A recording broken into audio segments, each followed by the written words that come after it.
Hey everyone, welcome back to the New Generation Construction YouTube channel. I hope that you checked out our previous video on how to install windows and all the waterproofing details with that video. On today's episode, we are going to go through all of the details on how to install siding on this garage here behind me. We're gonna go through lap siding, trim, all the details on how to get it ready for painting, and so much more. Get seated down, get your popcorn. This video is gonna help you in so many ways. We can finally begin on the siding. I'm going to start on the right side of the garage right now, work up both sides, and then go across the top. We already popped the reference line right there, and so I know that my first piece goes right there. Right there. We're gonna put trim in this corner, 3.5 inch trim, so any gap like that is not that big of a deal. And this is paint grade as well. As well as in this side, we're gonna do trim, double trim, so that side I'm not worried about, it's gonna get covered up. With these gecko gauges, I'm able to move very quickly. It holds it for me, and it's super easy. The way these work is really, really cool. They slide on the bottom like that, and it holds, using pressure, when you lift this up, it holds onto the board, and then the next piece slides in, just like so. Working our way up this wall, little by little.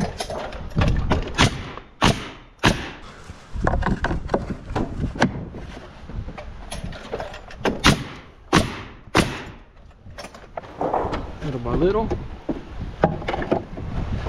Last piece.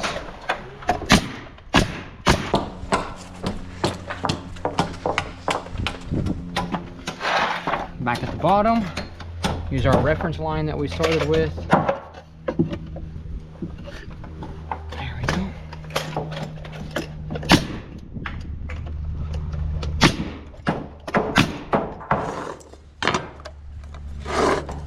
I have to mark the first one because I can't fit my gecko gauges underneath.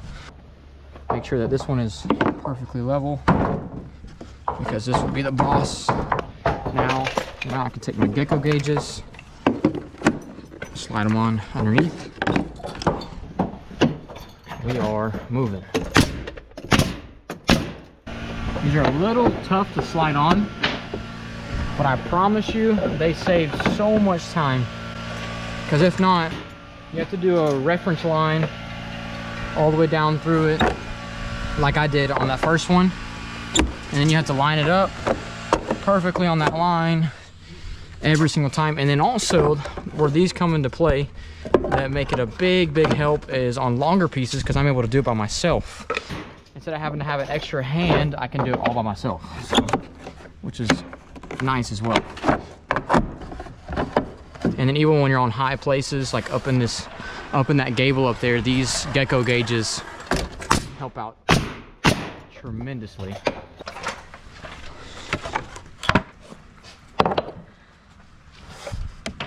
Right there. We got our piece for the top of the garage ready to go.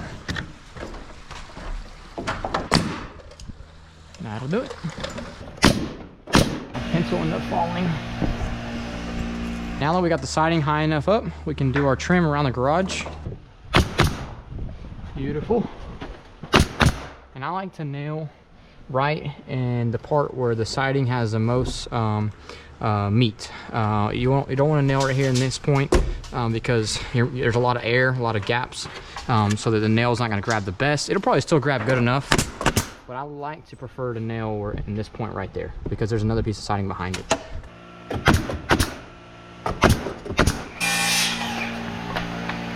Okay.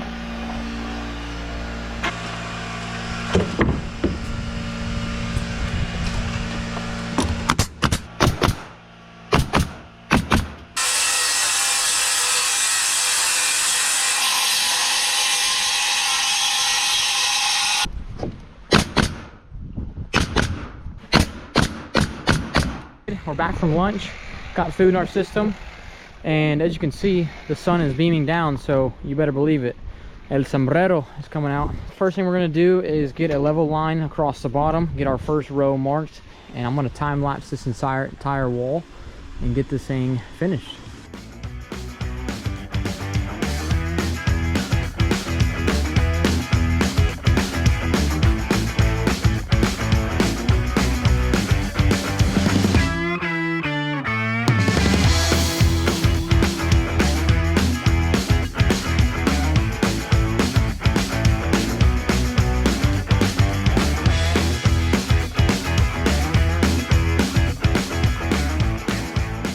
The first thing to do when it comes to doing the siding on a house is you want to get the first piece set up perfectly. And what we did is we went 1 inch down past our zip system, and we got a reference mark right there and used our laser to get it all the way across the building. And so our initial goal right out the gate is going to be to put this first piece.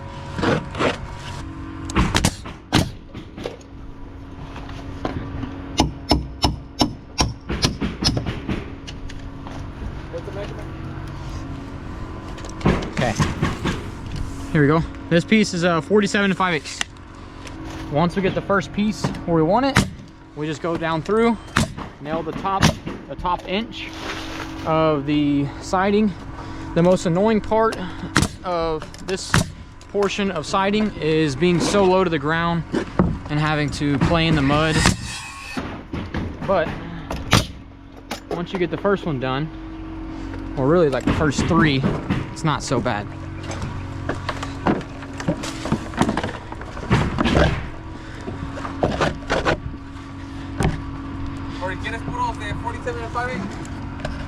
To do back and forth? Yeah. We can.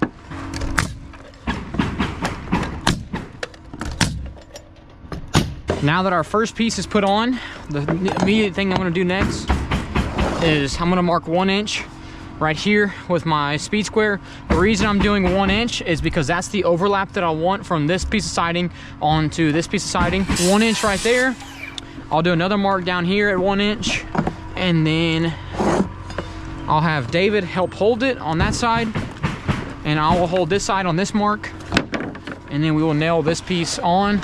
And then after I get this piece put on, then I can use my gecko gauges to hold the continuing pieces.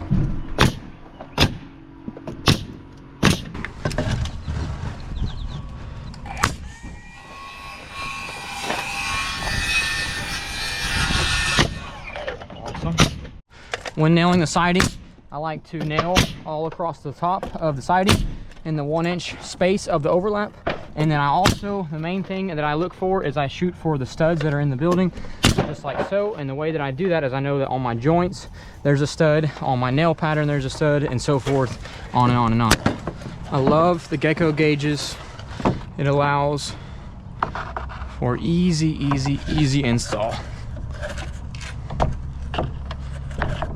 Just like so. I'll come over here, make sure that I'm flush on the corner. Just like that. Nail that top 1 inch.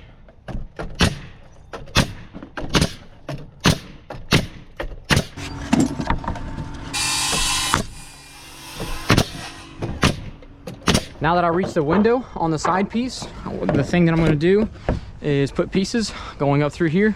David's already got them cut. Super simple, same thing, rinse and repeat with the gecko gauges. Line them up where they go. Bump our siding to the window over there. Make sure it's flush in this corner. Nail the top 1 inch. Just like that.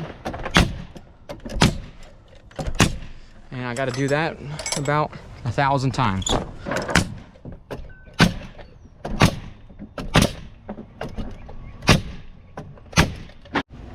Now that that side of the window is complete, do the same thing over here and continue to work my way around these windows. It's pretty much the same thing over and over and over and over again. But the good thing about it is it's not very labor intensive and it's not that difficult. Really anybody can do it if you just have the tools. The tools, the time, and the passion. And I believe I got all 3 of those. On some days. Ain't that right, David? Not all the time. Not all the time.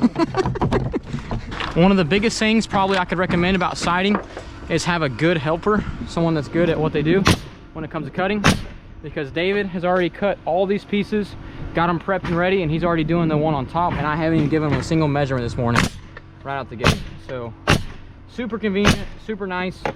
All I have to do is focus on nailing. And the best part about that is we don't lose our rhythm. Our rhythm stays really smooth, and we just continue to do our parts. It makes the job go by really smooth and really fast, and makes you look good.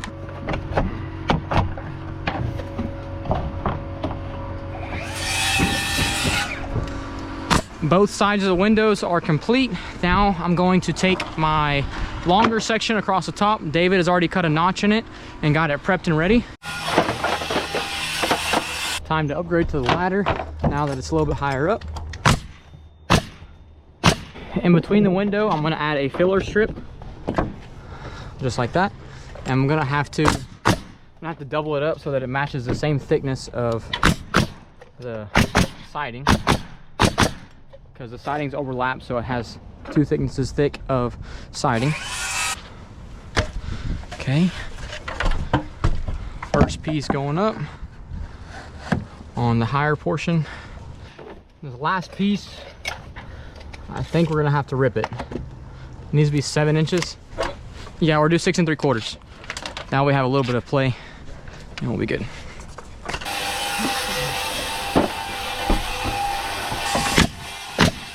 Time to reload the nail gun. It just ran out. Sometimes it's a little finicky unloading it. There you go. Can continue going on the siding.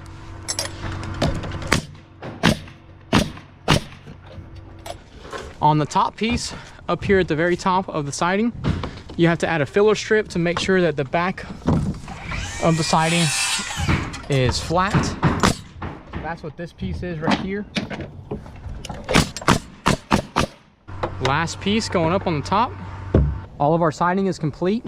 The next thing I'm going to do is I'm going to use my finished nail gun. We use 2-inch nails, 16 gauge, to attach all of our trim.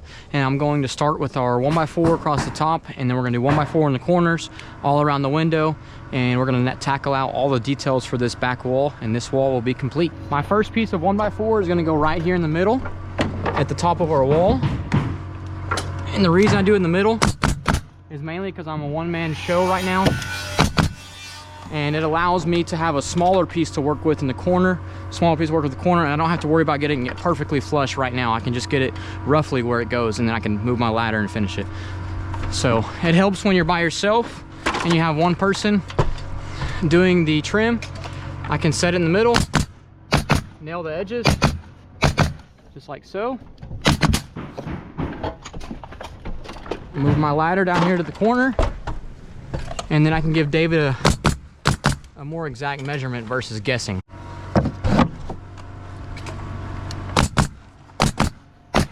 All right here, bro. Long to long, 4 7/8. 8'4" for the corner pieces. When you go to nail these small pieces, be very careful with your fingers. It's very easy to shoot your finger with these finished nails. All it takes is for them to hit something behind the piece of wood, and they'll kick out, come back in your finger. It's happened to me before. I've shot a nail all the way through my finger, so be very careful when putting the small ones on. One thing that we like to do is pre-build our corner boards. We put one on top of the other. I go through and I nail the edge, making sure that's flush. Be careful for kick out, or the nails can sometimes kick out the side. I like to favor the nail gun leaning a little bit to the back, so if it does kick out, it kicks out in the back and doesn't mess up the finished face in the front. Perfect. Now I can take the corner board, drop it in where it goes, just like that.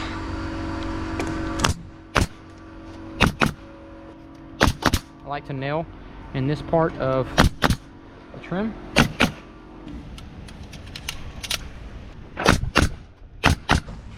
Onto the window. Start off with my bottom trim first.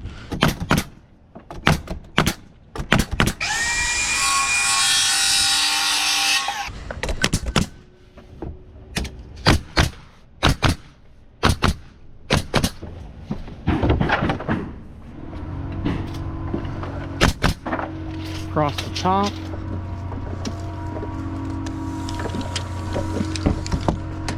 $83 1/4.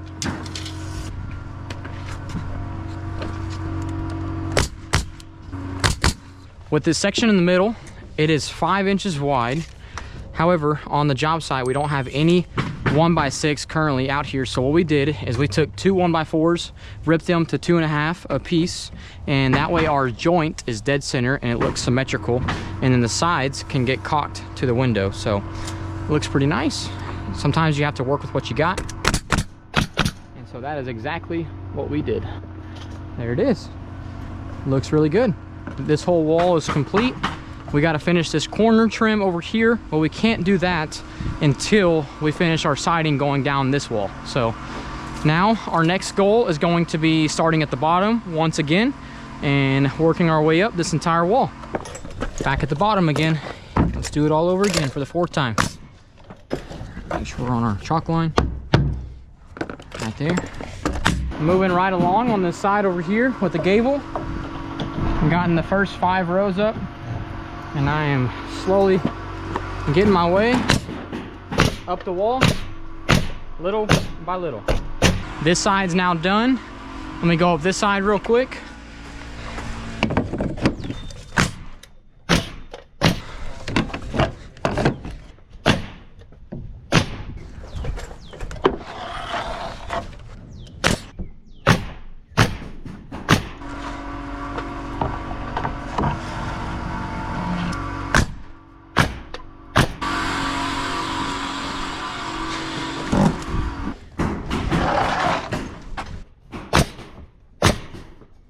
Now we're to a point where I can't reach anything. In order to finish this entire gable, we have to use all of our ladders. And I like to set them all up next to each other so I can jump from ladder to ladder to ladder. It's not the safest, but that's what I kind of like. Makes it the easiest where I don't have to climb up and down, up and down, up and down. Perfect.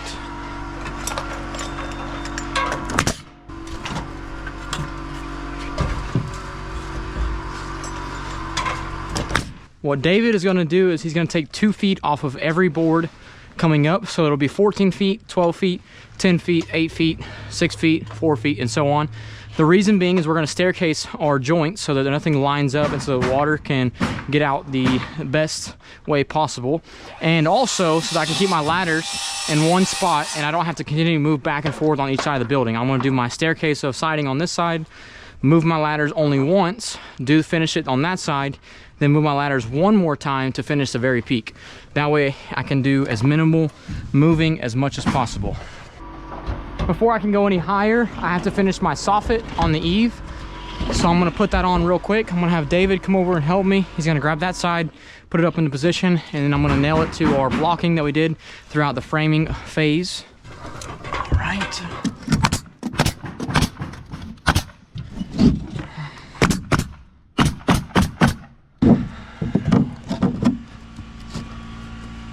Gotta pry it over to close this gap. We have now gotten to the pieces that have a angle cut for them, and it's a really simple angle. I know that my roof is a 6 and 12 pitch, and so what I do is I just do the reverse on that, and that gives me my angle for the top. As you can see over there, fits perfectly. The staircase is complete with all of our siding pieces. I can take my ladders, move them to the other side, and I only have to do that 2 more times and this whole side will be finished.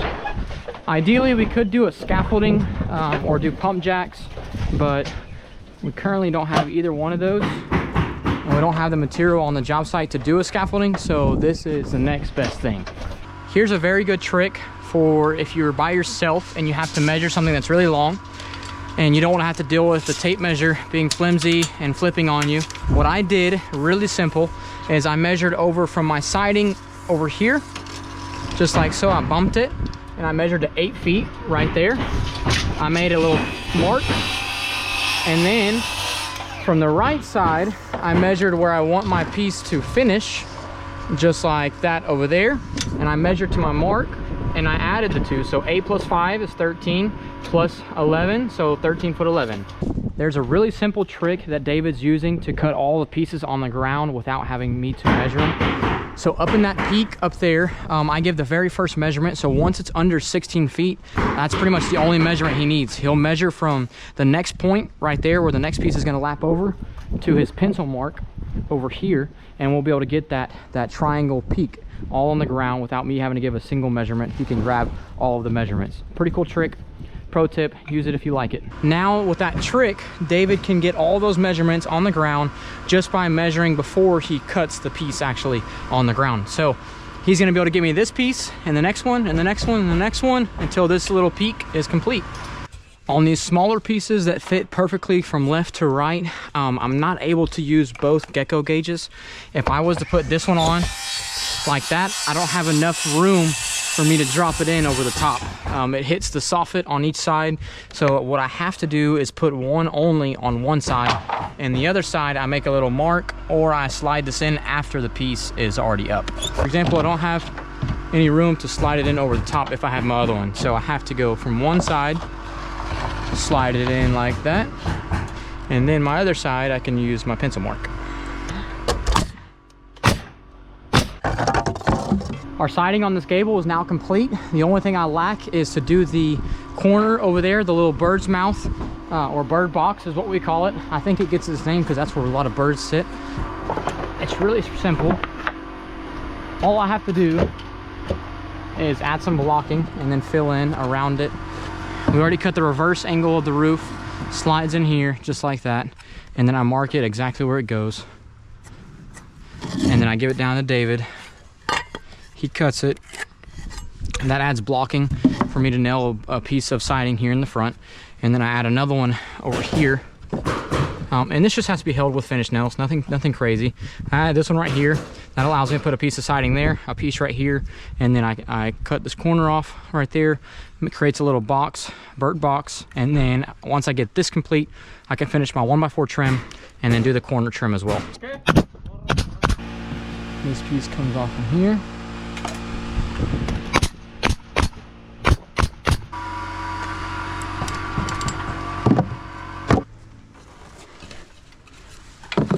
The last corner trim going up.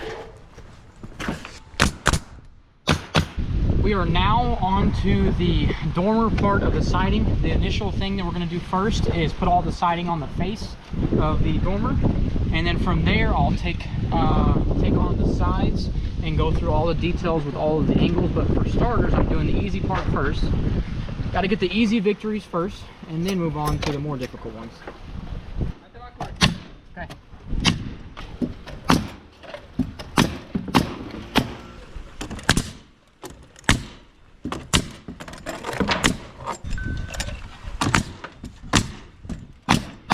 Something good to note is on these windows, sometimes you have to cut this little corner off because it sticks out and it interferes with our 1x4 that will go across the bottom and up the side.